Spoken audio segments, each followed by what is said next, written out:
This is another example of the observation that's been made that government is a disease that masquerades as its own cure.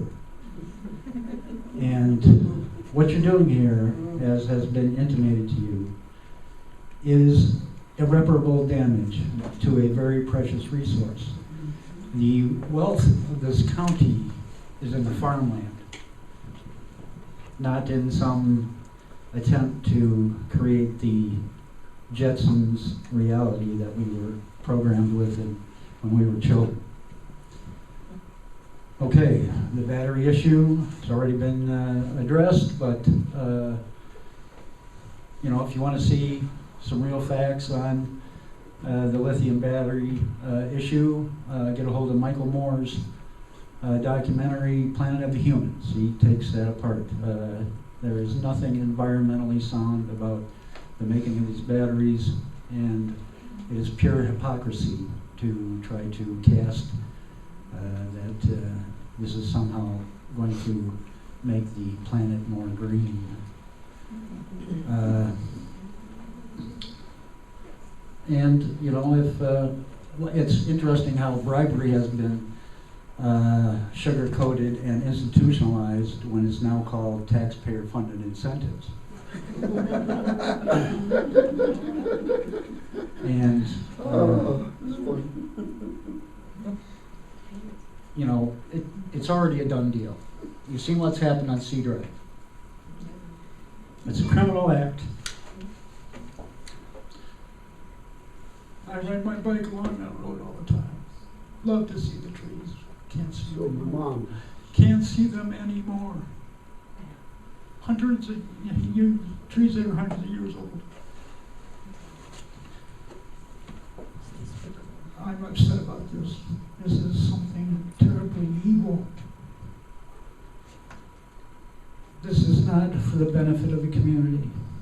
This is the benefit for the stockholders of Ford and the Communist Chinese Party, who actually owns our country now, because we are in unextinguishable debt to them forever until the real change comes. And think about that. You're doing yourself a disservice by you know, trying to follow along with this corporate agenda. When you hear all this negative feedback, and then the assent to the transfer comes out of your mouth, the people will know that they do not have a government that represents them. And it's Article 1, Section 1 of the Michigan Constitution of 1963. All political power is inherent in the people. And, you know, by the use of referendum and recall, and if necessary, legal remedy, access to legal remedy, this should not happen. And this should be the time to draw a line in the sand. As it has been recognized, if this happens, it's irreparable damage to the community.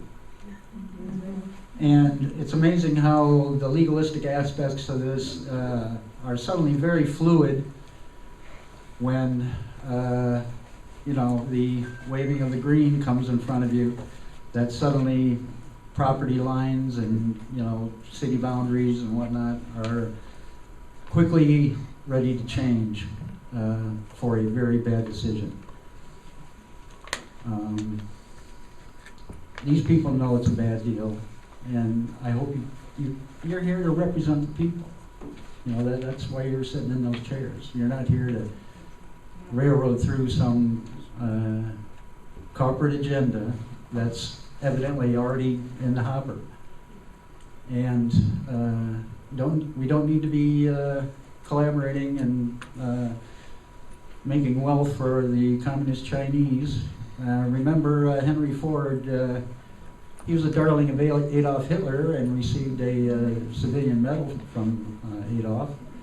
And, oh, time's up. Okay, well, draw a line in the sand, people. Thank you.